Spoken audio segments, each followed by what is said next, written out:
Video में हम class 10 के विज्ञान का ऑब्जेक्टिव क्वेश्चन प्रकाश का परावर्तन और अपवर्तन से डिस्कस कर रहे हैं। इसमें पहला क्वेश्चन कर रहा है कि प्रकाश के परावर्तन के कितने नियम होते हैं। तो प्रकाश के परावर्तन के 2 नियम होते हैं। पहला नियम क्या होता है कि आपतित किरण और परावर्तित किरण तथा अभिलंब तीनों एक समतल में होते हैं।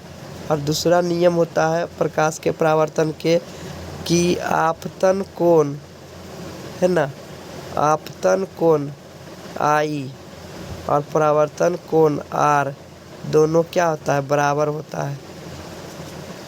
तो यही 2 नियम है, ठीक है। अब हम दूसरा नंबर क्वेश्चन देखते हैं। करा कि निम्न में से कौन सा पदार्थ लेंस बनाने के लिए प्रयुक्त नहीं होता है। तो लेंस बनाने के लिए प्रयोग मिट्टी का नहीं किया जाता है। मिट्टी का प्रयोग लेंस बनाने के लिए नहीं किया जाता। जल का प्रयोग किया जाता है, कांच का प्रयोग किया जाता है, प्लास्टिक का किया जाता है, लेकिन मिट्टी का प्रयोग का लेंस बनाने के लिए नहीं किया जाता। Option number D. 3 number question देखते हैं। 3 नंबर क्वेश्चन क्या करा कि सरल सूक्ष्मदर्शी में किसका उपयोग होता है। तो सरल सूक्ष्मदर्शी में उत्तल लेंस का होता है प्रयोग, ठीक है। तो इसका ऑप्शन नंबर डी हो जाएगा, उत्तल लेंस। सरल सूक्ष्मदर्शी में उत्तल लेंस का प्रयोग होता है, ठीक है। उत्तल लेंस का प्रयोग होता है क्योंकि ये इस तरह से रहता है, एक यहाँ पर आँख रहता है, ठीक है, और इधर उत्तल लेंस रहता है, इससे आता है फिर इसमें जाता है ना, इस तरह से। उसके बाद यहाँ पर ही इमेज बनता है इस तरह से। तो अब चौथा नंबर क्वेश्चन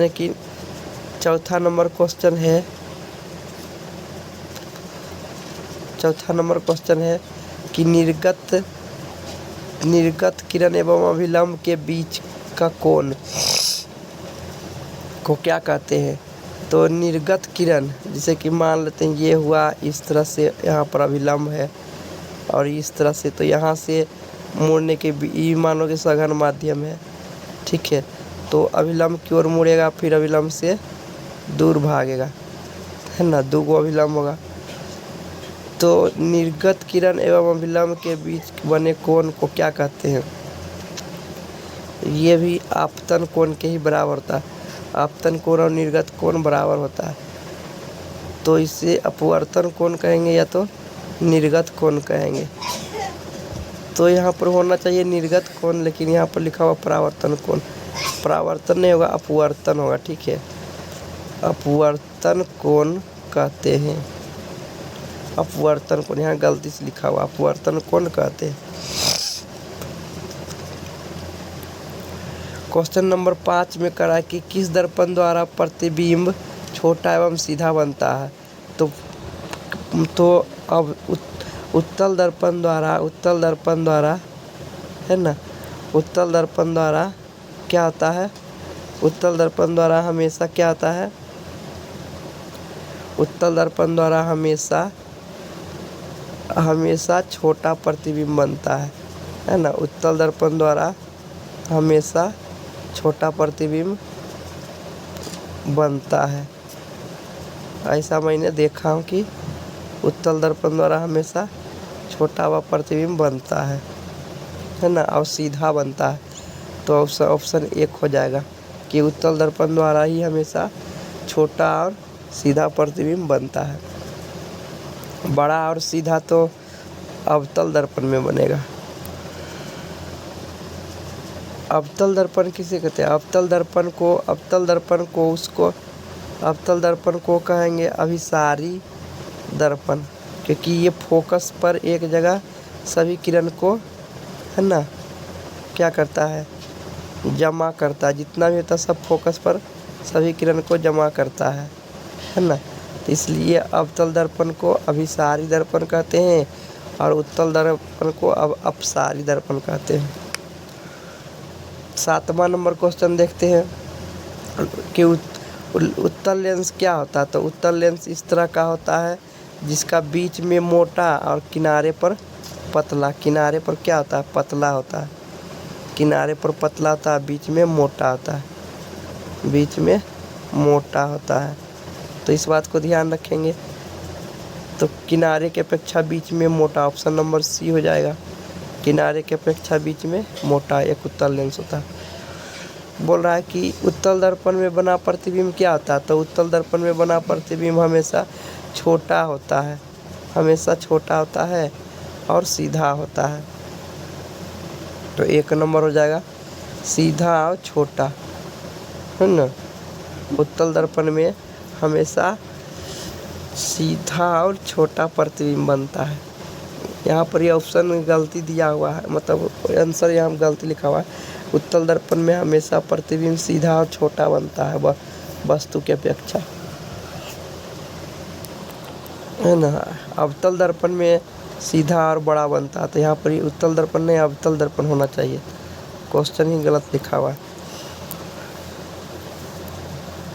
फिर हम देखते हैं 2वां नंबर क्वेश्चन कि किसमें बड़ा और वास्तविक प्रतिबिंब बनता है? तो अवतल दर्पण में बड़ा और वास्तविक प्रतिबिंब बनता है जब हम कहाँ रखते हैं? जब हम वस्तु को फोकस एवं वक्रता केंद्र के बीच रखते हैं तो बड़ा प्रतिबिंब बनता है ना। तो बड़ा प्रतिबिंब बनता है वस्तु के अपेक्षा और वास्तविक बनता है अवतल दर्पण में, ठीक है। अब हम देखते हैं 10 नंबर क्वेश्चन कि काल्पनिक प्रतिबिंब हमेशा क्या आता है? तो काल्पनिक प्रतिबिंब हमेशा सीधा होता है। काल्पनिक प्रतिबिंब हमेशा क्या होता है? सीधा होता है। तो ऑप्शन नंबर 1 हो जाएगा, काल्पनिक प्रतिबिंब हमेशा सीधा होता है। प्रकाश के परावर्तन के कितने नियम हैं? तो यहाँ पर अपवर्तन के होना चाहिए, ठीक है। प्रकाश के अपवर्तन के भी यहाँ पर 2 नियम होता है। प्रकाश के अपवर्तन के भी 2 नियम होते हैं, इस बात को ध्यान रखो। परावर्तन के भी 2 नियम होते हैं और अपवर्तन के 2 नियम होते हैं। एक स्नेल नियम कहलाता है प्रकाश के अपवर्तन के, दूसरा नियम स्नेल नियम कहलाता है। तो अपवर्तनांक बराबर क्या होता है? अपवर्तनांक बराबर होता है साइन आई बटे साइन आर। साइन आई बटे साइन आर होता है, जो कि ऑप्शन नंबर सी में दिया हुआ है, किसी माध्यम का अपवर्तनांक, ठीक है। 13 नंबर क्वेश्चन देखते हैं। गोलीय दर्पण में फोकसांतर एवं वक्रता त्रिज्या के बीच होता है। तो गोलीय दर्पण में क्या फॉर्मूला आता है कि F बराबर R/2, R/2, या ऐसे भी कह सकते हैं कि R बराबर होता है 2F, R बराबर 2F, है ना। तो ऑप्शन नंबर बी हो जाएगा, R बराबर 2F।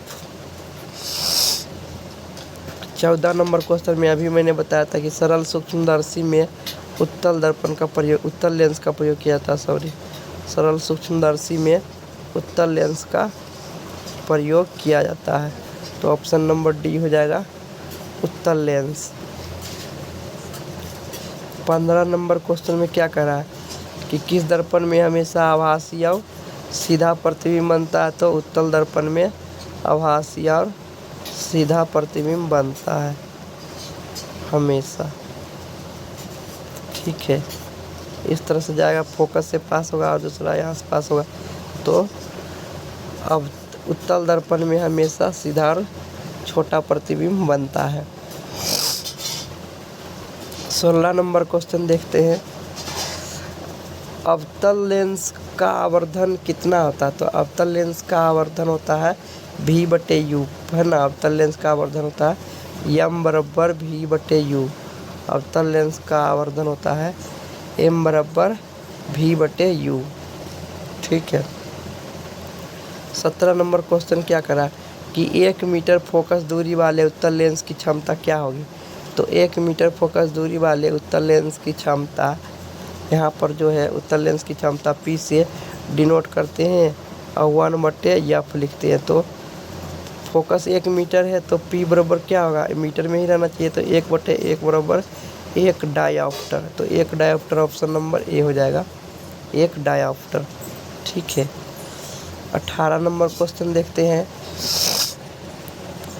18 नंबर क्वेश्चन क्या करा कि किस दर्पण में वस्तु से बड़ा एवं वास्तविक प्रतिबिंब बनता है? तो अवतल दर्पण में वस्तु से बड़ा और वास्तविक प्रतिबिंब बनता है जब वस्तु को फोकस और वक्रता केंद्र के बीच रखते हैं तो बनता है ना। तो क्या होता है, बहुत बड़ा बनता है, अवतल दर्पण ही होगा आंसर। 19 नंबर क्वेश्चन क्या होगा? किसी अवतल दर्पण द्वारा काल्पनिक सीधा और आवर्धित प्रतिबिंब बनता है जब वस्तु कहाँ पर रहता है? जब वस्तु फोकस और वक्रता त्रिज्या के बीच रहता है। लेकिन बोल रहा है वो तो वास्तविक हो जाता है ना, बोल रहा है कि काल्पनिक सीधा, तो काल्पनिक और सीधा तभी बनेगा जब वस्तु फोकस और ध्रुव के बीच रहेगा। जब वस्तु फोकस और ध्रुव के बीच रहेगा तभी काल्पनिक बनेगा और बड़ा बनेगा, है ना,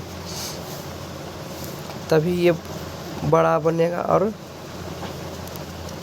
तो यहाँ पर आंसर हो जाएगा ध्रुव एवं फोकस के बीच, है ना। वास्तविक और बड़ा बनता कब? जब फोकस और वक्रता केंद्र के बीच। लेकिन यहाँ पर करा कि काल्पनिक सीधा और बड़ा, तो काल्पनिक सीधा बड़ा बनता है जब ध्रुव एवं फोकस के बीच रहता है तो। ठीक है, किस दर्पण द्वारा प्रतिबिंब सीधा एवं छोटा होता है? तो सीधा एवं छोटा हमेशा उत्तल दर्पण में ही होता है, सीधा और छोटा प्रतिबिंब। ठीक है, ऑप्शन नंबर ए हो जाएगा। 21 के बोल रहा है कि एक अवतल दर्पण की फोकस दूरी 10 सेंटीमीटर है तो उसकी वक्रता त्रिज्या क्या होता है? तो वक्रता त्रिज्या होता है फोकस दूरी के दुगुना। तो फोकस दूरी 10 सेंटीमीटर है तो वक्रता त्रिज्या 20 सेंटीमीटर हो जाएगा, तो 20 सेंटीमीटर हो जाएगा आंसर।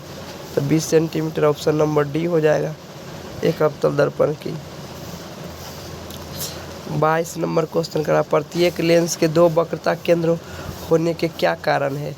प्रत्येक लेंस के दो वक्रता केंद्र होने के यही है कि इसमें दो वक्र सतह होती है, एगो इधर से और एगो इधर से। तो हो सकता है कि इसका कर्वेचर थोड़ा ज़्यादा हो सकता है और इसका कर्वेचर कम हो सकता है ना, इस कारण से दो फोकस होता है। इस लेंस के लिए इधर फोकस 1 होता है और इस लेंस के लिए इधर फोकस 2 होता है ना। तो इसीलिए दो वक्र सतह होने के कारण दो वक्रता केंद्र होता है ना।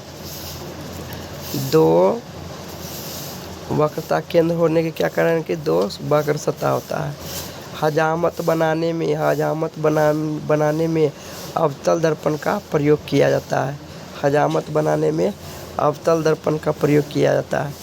फिर बोल रहा है कि वक्रता त्रिज्या एवं फोकस दूरी में क्या संबंध है? तो अभी मैंने बताया था कि F बराबर R/2 होता है या R बराबर 2F होता है, यही दो है। तो देख लेते हैं कौन सा F बराबर R/2, ऑप्शन नंबर सी हो जाएगा, जो मिलेगा आंसर हो जाएगा। ठीक है, इसी दोनों में से। 25 नंबर क्वेश्चन, दो वक्रीय पृष्ठों से घिरे ठोस माध्यम को क्या कहते हैं? दो वक्रीय पृष्ठ से घिरे ठोस माध्यम, ये सब भरा रहेगा। ठोस माध्यम को क्या कहते हैं? तो लेंस कहते हैं। दो वक्रीय त्रिज्या से घिरे ठोस माध्यम को लेंस कहते हैं, तो गोलीय लेंस हो जाएगा, गोलीय लेंस कहते हैं, B number option. 26 number question देखते हैं, लेंस की क्षमता क्या होती है? तो लेंस की क्षमता फोकस दूरी की, लेंस की जो क्षमता है वह फोकस दूरी के व्युत्क्रम होता है ना, ऑप्शन नंबर सी हो जाएगा कि लेंस की फोकस क्षमता क्या था? फोकस दूरी के व्युत्क्रम हो जाएगा आंसर। नेक्स्ट क्वेश्चन देखते हैं 26 नंबर क्वेश्चन की, रोगियों की नाक कान आदि जांच करने के लिए डॉक्टर किस दर्पण का प्रयोग करता है? तो अवतल दर्पण का प्रयोग करता है डॉक्टर। ठीक है, सोलर कुकर में किस दर्पण का प्रयोग किया जाता है? तो सोलर कुकर में भी अवतल दर्पण का प्रयोग करता है, ए नंबर ऑप्शन हो जाएगा। ताकि क्या कर होता है कि जितना भी प्रकाश आएगा फोकस पर यहाँ पर जमा होगा प्रकाश की किरण, तो भोजन बनाने में आसान होगा कुकर में। इसलिए सोलर कुकर में अवतल दर्पण का प्रयोग करते हैं। और डॉक्टर इसलिए अवतल दर्पण का प्रयोग करता है क्योंकि चेहरा में बड़ा प्रतिबिंब दिखे, फोकस करके देख सकता है ना, दांत, आँख, नाक को, इसलिए अवतल दर्पण प्रयोग करता है। उत्तल लेंस द्वारा काल्पनिक प्रतिबिंब बनता है कब? उत्तल लेंस द्वारा काल्पनिक प्रतिबिंब कब बनता है? जब फोकस दूरी से कम दूरी पर रहता है, जब फोकस दूरी से कम दूरी रहता है। जैसे कि ये प्रधान अक्ष है, ये प्रकाश ये केंद्र हो गया, ये फोकस हुआ, तो फोकस और प्रकाश ये केंद्र के बीच रहेगा, तो जो प्रतिबिंब बनेगा उत्तल लेंस में वह कहाँ से पता चलेगा कि कहाँ से आ रहा है, तो है ना, फोकस दूरी से कम दूरी पर रहेगा तो काल्पनिक प्रतिबिंब बनेगा। तो क्या होगा? काल्पनिक प्रतिबिंब बनेगा, नहीं तो वास्तविक प्रतिबिंब बन जाएगा। इसलिए उत्तल लेंस द्वारा बना प्रतिबिंब काल्पनिक तभी होगा जब फोकस दूरी से कम दूरी पर रहेगा। तो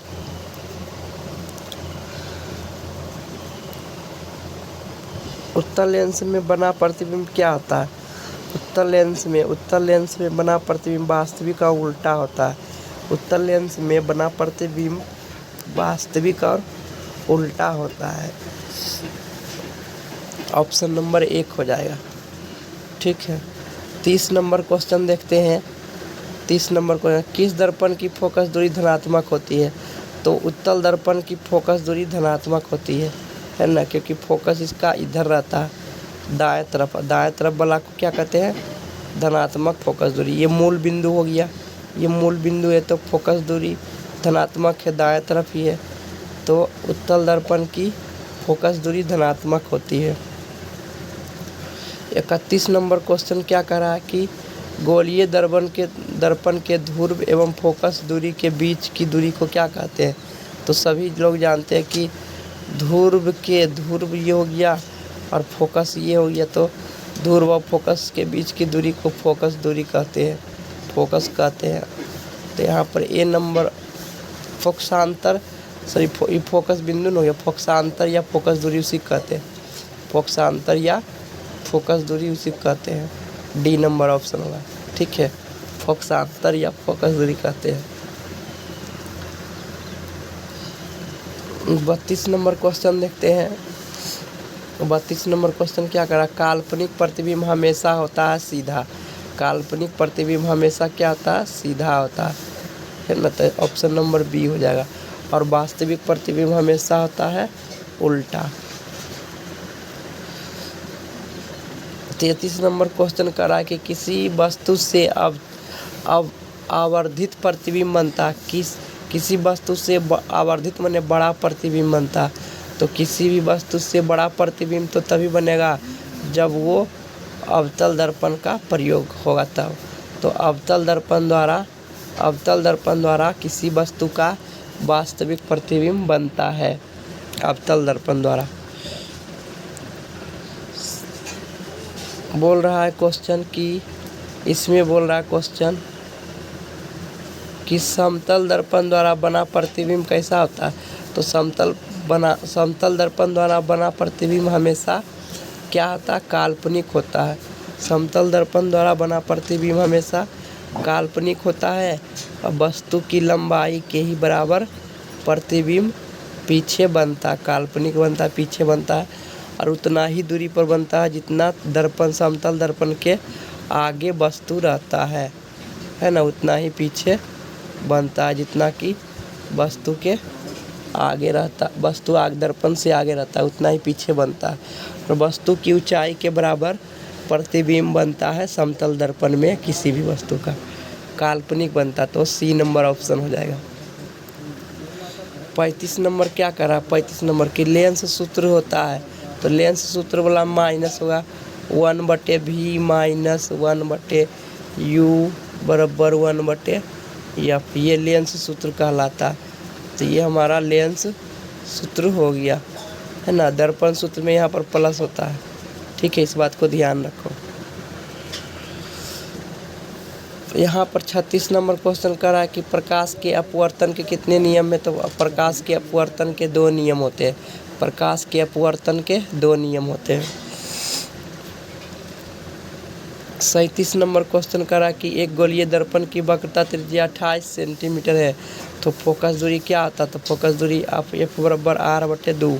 तो वक्रता त्रिज्या R 28 दिया हुआ, तो 28 को 2 से भाग देंगे तो 14 सेंटीमीटर फोकस दूरी हो जाएगा। 14 सेंटीमीटर डी नंबर ऑप्शन हो जाएगा, ठीक है। फोकस दूरी कितना होगा 28, 14 सेंटीमीटर हो जाएगा। और वक्रता त्रिज्या कितना दिया हुआ 28 सेंटीमीटर, ठीक है। तो अब हम देखते हैं 38 नंबर क्वेश्चन कि एक वक्रता त्रिज्या 50 सेंटीमीटर है एक गोलीय दर्पण की, तो इसकी फोकस दूरी क्या होगा। फोकस दूरी वक्रता त्रिज्या के आधा होता है, तो आधा कर देंगे, है ना। वक्रता त्रिज्या 50 है, तो 50 के आधा कितना होगा 25, तो इसका 25 हो गया आंसर। 1 नंबर ऑप्शन हो जाएगा, ठीक है। 39 नंबर क्वेश्चन क्या करा कि एक गोलीय दर्पण की फोकस दूरी 100 सेंटीमीटर है, तो वक्रता त्रिज्या क्या हो जाएगा। वक्रता त्रिज्या R बराबर होता है 2 गुना F। तो 2 गुना फोकस दूरी 100 सेंटीमीटर है, तो 200 सेंटीमीटर आंसर हो जाएगा। ऑप्शन नंबर C हो जाएगा, ठीक है, 200 सेंटीमीटर। यहाँ पर 40 नंबर क्वेश्चन देखते हैं कि 10 सेंटीमीटर फोकस दूरी वाले अवतल दर्पण के सामने 20 सेंटीमीटर की दूरी पर रखा वस्तु बिंद बने वस्तु का प्रतिबिंब कहाँ बनेगा। तो U बराबर जो दिया हुआ है, U बराबर दिया हुआ 20 सेंटीमीटर, और जब भी U बराबर फोकस दूरी के दुगना दिया हुआ रहता है ना। जब भी U बराबर 2F होता है, जब भी U बराबर देख लेते हैं, जब भी U बराबर फोकस दूरी के दुगना आएगा तो वहीं पर प्रतिबिंब बनेगा, क्योंकि वस्तु दूरी 20 सेंटीमीटर पर दिया हुआ है और फोकस दूरी F बराबर 10 सेंटीमीटर दिया हुआ है, तो 10 सेंटीमीटर के दुगना पर ही बनेगा, वक्रता केंद्र पर ही बनेगा। तो ऑप्शन नंबर ए होगा, ऑप्शन नंबर ए होगा। नहीं तो फार्मूला लगा के भी निकाल सकते हैं कि V बराबर क्या होता है। V बराबर होता है U माइनस F बटे UF, है ना। UF V बराबर होता है UF बटे U माइनस F होता है, ये फार्मूला।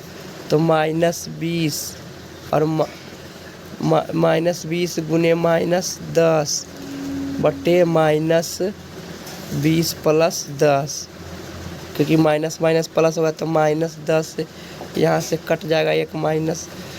अब 20 में से 10 गया तो 10 हो जाएगा, है ना। तो 10 से भाग देंगे 10 को तो 20 आएगा आंसर, ठीक है। तो यहाँ 20 आ रहा है, तो वक्रता केंद्र पर ही बनेगा, इसे भी पता कर सकते हैं, ठीक है। 41 नंबर क्वेश्चन, एक गोलीय दर्पण से 5 सेंटीमीटर की दूरी पर रखे बीम का प्रतिबिंब 30 सेंटीमीटर की दूरी पर उसी ओर बनता है जिस ओर बीम है, मतलब वास्तविक प्रतिबिंब बनता है। तो क्या होगा, दर्पण का आवर्धन बराबर क्या होता है, M बराबर -V बटे U, ठीक है।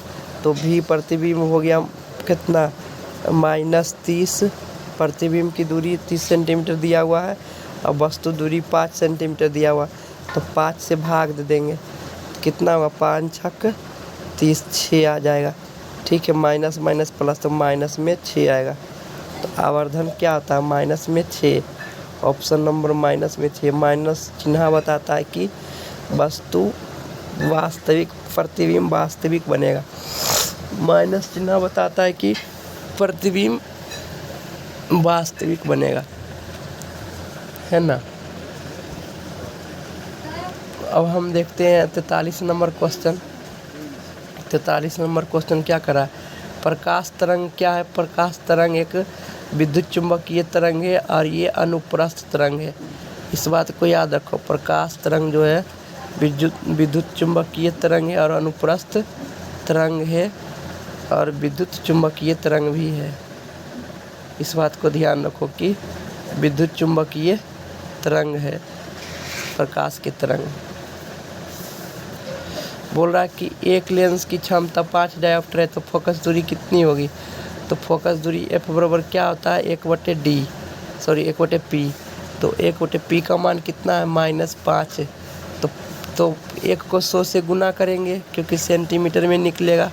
तो जब 5 से काटेंगे तो 20 सेंटीमीटर हो जाएगा। आंसर माइनस में आएगा, इस बात को ध्यान रखो। 20 सेंटीमीटर ऑप्शन नंबर सी हो जाएगा। ठीक है, 44 नंबर क्वेश्चन देखते हैं।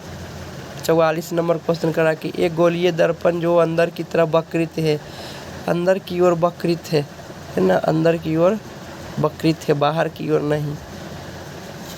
तो अंदर की ओर वक्रित होगा तो अवतल दर्पण हो जाएगा। ऑप्शन नंबर बी हो जाएगा, जो अंदर की ओर वक्रित रहेगा।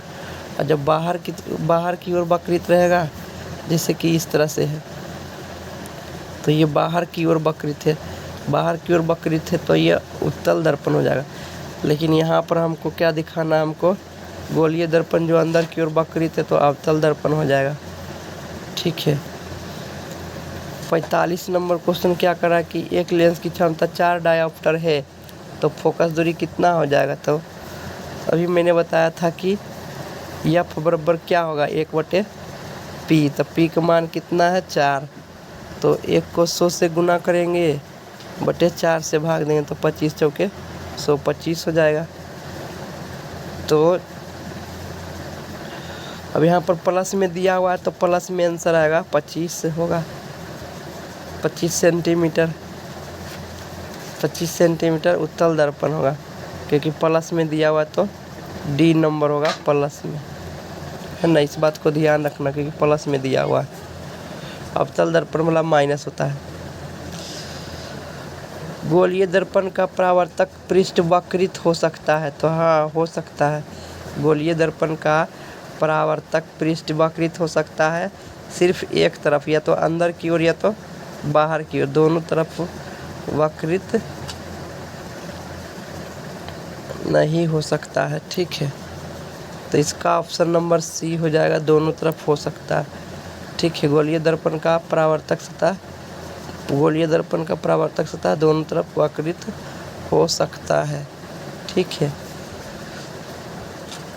अब है 47 नंबर क्वेश्चन की एक उत्तल लेंस की फोकस दूरी 20 सेंटीमीटर है तो लेंस की क्षमता P बराबर क्या होगा 1/F। तो 1/20 करेंगे और ये 1 को 100 से गुना करेंगे तो कितना बार में कटेगा 5 बार में। तो देखो उत्तल लेंस से तो प्लस वाला 5 होगा, है ना, ध्यान रखो +5 तो 5D हो जाएगा। यहाँ पर क्या कहते हैं कि किस लेंस को अपसारी लेंस कहते हैं। तो उत्तल लेंस को अपसारी लेंस कहते हैं, इस बात को ध्यान रखो। उत्तल लेंस को अपसारी लेंस कहते हैं। ऑप्शन नंबर ए हो जाएगा, उत्तल लेंस को अपसारी लेंस कहते हैं, है ना। अब हम 49 नंबर क्वेश्चन देखते हैं। 49 नंबर क्वेश्चन क्या कर रहा है कि किस लेंस को अभिसारी लेंस कहते हैं। तो अवतल लेंस को अभिसारी लेंस कहते हैं, क्योंकि यहाँ पर ये फोकस के पास सभी किरणों को जमा कर देता है। लगता है कि यहाँ पर से आ रहा है, तो अवतल लेंस को अभिसारी लेंस कहते हैं, है ना। तो ऑप्शन नंबर क्या हो जाएगा बी। ऑप्शन नंबर बी, अवतल लेंस को अपसारी लेंस कहते हैं, है ना। अपसारी लेंस का अवतल लेंस को अपसारी लेंस कहते हैं, सॉरी फैलाता है। अवतल लेंस को अपसारी लेंस कहते हैं और उत्तल लेंस को अभिसारी लेंस कहते हैं। इस बात को ध्यान रखो, है ना। मैंने गलती बता दिया था कि अवतल लेंस को अपसारी लेंस कहते हैं कि ये फैलाता है। तो हो जाएगा ये उसमें उत्तल, उसमें अवतल होगा, इसमें उत्तल होगा। अब 50 नंबर क्वेश्चन की गोलीय दर्पण के परावर्तक सतह की वृत्ताकार सीमा रेखा का व्यास द्वारक कहलाता है ना। वृत्ताकार सीमा रेखा का व्यास क्या कहलाता है? गोलीय दर्पण का द्वारक कहलाता है। ऑप्शन नंबर क्या कहलाएगा? 1 हो जाएगा। ठीक है, गोलीय दर्पण के परावर्तक पृष्ठ की वृत्ताकार गोलीय दर्पण के है ना, गोलीय दर्पण के परावर्तक पृष्ठ के वृत्ताकार सीमा रेखा का व्यास क्या कहलाता है? गोलीय दर्पण का द्वारक कहलाता है। गोलीय दर्पण का द्वारक कहलाता है। इसमें गलती आंसर दिया हुआ। प्रकाशिक माध्यम कितने प्रकार के होते हैं? तो 2 प्रकार के। प्रकाशिक माध्यम 2 प्रकार के होते हैं। ऑप्शन नंबर 2 हो जाएगा। ठीक है, एक विरल माध्यम और एक सघन माध्यम। प्रकाशिक माध्यम 2 ही प्रकार के होता है, एक विरल माध्यम और एक सघन माध्यम। किसी न किसी 2 ही तरह से हो सकता है, एक बड़ा और एक छोटा, तो 2 ही माध्यम होते प्रकाशिक माध्यम। वह गोलीय दर्पण जो बाहर की ओर वक्रित हो, तो जब बाहर की ओर वक्रित रहेगा तो उसको उत्तल दर्पण कहेंगे। उत्तल दर्पण कहेंगे। 53 नंबर क्वेश्चन की गोलीय दर्पण के परावर्तन पृष्ठ के केंद्र को दर्पण का क्या कहते हैं? परावर्तक पृष्ठ के केंद्र को क्या कहते हैं? तो ध्रुव कहते हैं। परावर्तक पृष्ठ के केंद्र को ना, गोलीय दर्पण के, ये गोलीय दर्पण है, गोलीय दर्पण के परावर्तन पृष्ठ के केंद्र को, सबसे बीच वाला भाग को ध्रुव कहते हैं, है ना। ध्रुव हो जाएगा। किस लेंस को आभासी लेंस कहा जाता है? किस लेंस को आभासी लेंस कहा जाता है? तो उत्तल लेंस को आभासी लेंस कहा जाता है। उत्तल लेंस को आभासी लेंस कहा जाता है ना। 55 नंबर क्वेश्चन, गोलीय दर्पण की वक्रता केंद्र को किस अक्षर से डिनोट करते हैं? तो कैपिटल C से वक्रता केंद्र को डिनोट करते हैं। Option number A. P से ध्रुव को डिनोट करते हैं और F से फोकस बिंदु को डिनोट करते हैं। F से फोकस बिंदु को डिनोट करते हैं। 56 नंबर क्वेश्चन में अवतल दर्पण की फोकस दूरी क्या होती है? अवतल दर्पण की फोकस दूरी माइनस होती है, ऋणात्मक होती है ना, ऋणात्मक होती है। अवतल दर्पण की फोकस दूरी ऋणात्मक होती है और उत्तल दर्पण की फोकस दूरी धनात्मक होती है। ठीक है, उत्तल दर्पण की फोकस दूरी धनात्मक होती है इस तरह से, तो इधर रहेगा तो धनात्मक हो जाएगा, दाएं तरफ रहेगा तो। तालाब में जल कम गहरा दिखाई देने के क्या कारण है? कि प्रकाश के अपवर्तन होता है। प्रकाश के अपवर्तन के कारण कि तालाब का जो पानी होता है, ये सब जो पानी होता है वह कम दिखाई पड़ता है। ठीक है, वह क्या होता है? कम दिखाई पड़ता है ना। ऑप्शन नंबर बी हो जाएगा, अपवर्तन के कारण। गोलीय दर्पण के ध्रुव एवं वक्रता त्रिज्या से गुजरने वाली रेखा को प्रधान अक्ष या मुख्य अक्ष कहते हैं, तो मुख्य अक्ष हो जाएगा। Option number D. ठीक है, बोल रहा है कि टॉर्च में किस दर्पण का प्रयोग किया जाता है? तो टॉर्च में फोकस करने के लिए अवतल दर्पण का प्रयोग किया जाता है। ऑप्शन नंबर सी हो जाएगा। ठीक है, गाड़ी के हेडलाइट में, वाहनों के हेडलाइट में किस दर्पण का प्रयोग किया जाता है? तो वाहनों के हेडलाइट में भी फोकस पर जमा करने के लिए लाइट को, है ना, फैलाने के लिए, लाइट को फैलाने के लिए फोकस पर रखा जाता है, तो अवतल दर्पण का ही प्रयोग करते हैं। ऑप्शन नंबर सी हो जाएगा, अवतल दर्पण। ठीक है, अवतल दर्पण। वाहनों के साइड मिरर के रूप में उत्तल दर्पण का प्रयोग करते हैं। जो ड्राइवर रहता है वो बगल में देखने के लिए उत्तल दर्पण का प्रयोग करते हैं साइड मिरर के रूप में, ताकि साफ से दिखाई पड़े अच्छी तरह से। ठीक है, लेंस के कितने वक्रता केंद्र होते हैं? तो लेंस के 2 वक्रता केंद्र होते हैं, एक इधर वक्रता केंद्र होता है और एक इधर वक्रता केंद्र होता है। लेंस के दो वक्रता केंद्र होता है ना। और लेंस में कितने फोकस होते हैं, तो लेंस में भी दो फोकस होते हैं, एक इधर और एक इधर, एक बाएं तरफ और एक दाएं तरफ, है ना। एक बार दो वक्रता केंद्र भी होता है। तो दो लेंस में दो फोकस और दो वक्रता केंद्र होता है। आवर्धन का SI मात्रक क्या होता है, तो आवर्धन का कोई मात्रक नहीं होता, क्योंकि आवर्धन में V/U करते हैं तो दूरी का जो मात्रक रहता है कट जाता है, तो कोई मात्रक नहीं होता आवर्धन का। ठीक है। लेंस की क्षमता का SI मात्रक डायऑप्टर होता है। लेंस की क्षमता का SI मात्रक डायऑप्टर होता है।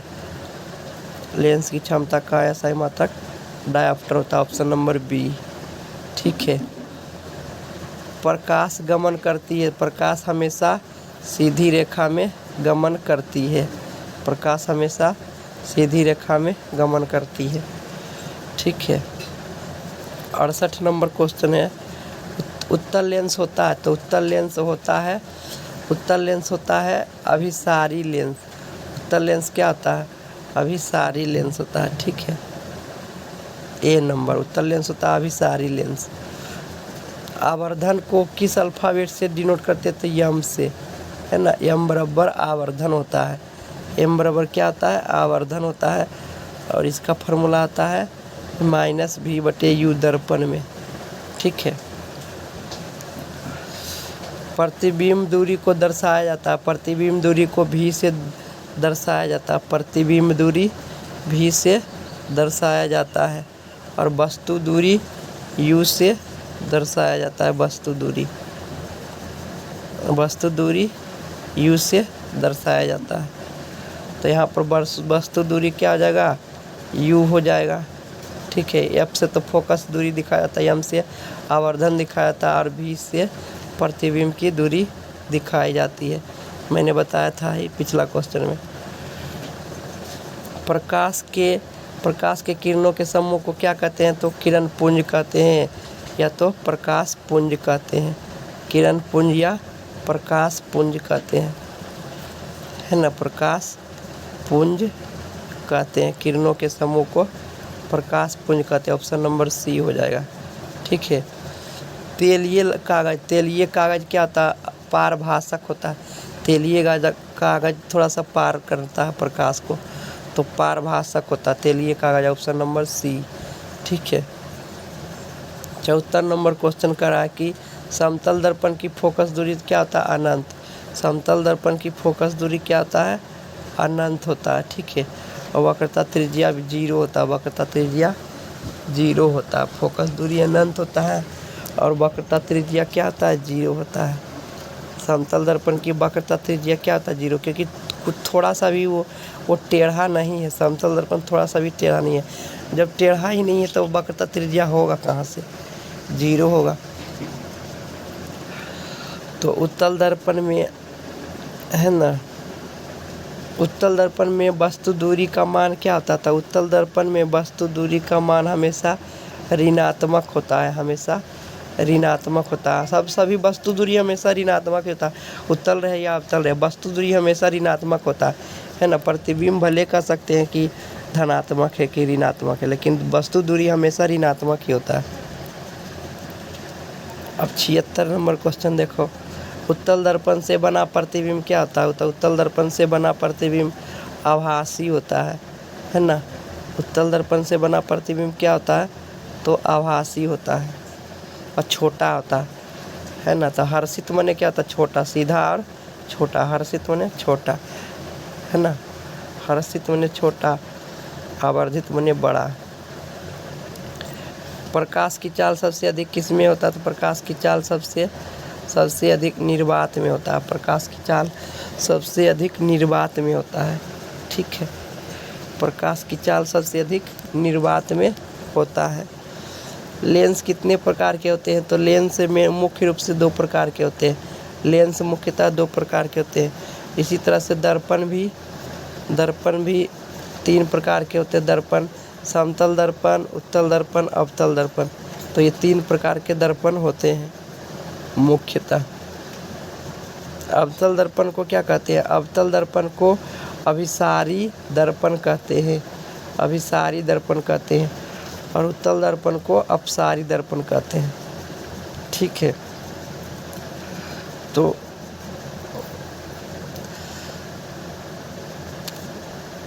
इस क्वेश्चन को देख लेना। मैं आपसे रिक्वेस्ट करता हूँ कि क्या क्या होगा आंसर। इसका परिभाषा लिखने की कोशिश करो कि अवतल लेंस क्या होता है, किसे कहते हैं। आवर्धन का मान ऋणात्मक होने पर प्रतिबिंब क्या होता है? वास्तविक होता है। जब आवर्धन ऋणात्मक होता है तो प्रतिबिंब क्या होगा? वास्तविक होगा, और जब प्लस होगा तो क्या होगा? काल्पनिक होगा। प्रकाश का प्रकाश स्रोत क्या है? प्रकाश का प्राकृतिक स्रोत मेन रूप से सूर्य है। प्रकाश का प्राकृतिक स्रोत मेन रूप से सूर्य ही है। सूर्य से ही प्रकाश प्राप्त होती है। किसी बिंदु का वास्तविक प्रतिबिंब समान आकार को प्राप्त करने के लिए उत्तल लेंस के सामने कहाँ पर रखना चाहिए? तो दुगनी फोकस दूरी पर, दुगनी फोकस दूरी पर, दुगनी फोकस दूरी पर रखेंगे, मतलब कि 2f पर रखेंगे, 2f पर, है ना। 1 मीटर फोकस दूरी वाले उत्तल लेंस की क्षमता क्या होगा? 1 डायोप्टर। और उत्तल लेंस है तो माइनस में होगा। ठीक है, इस बात को ध्यान रखो। उत्तल लेंस का प्लस में होता है, उत्तल लेंस का माइनस में होगा। ठीक है,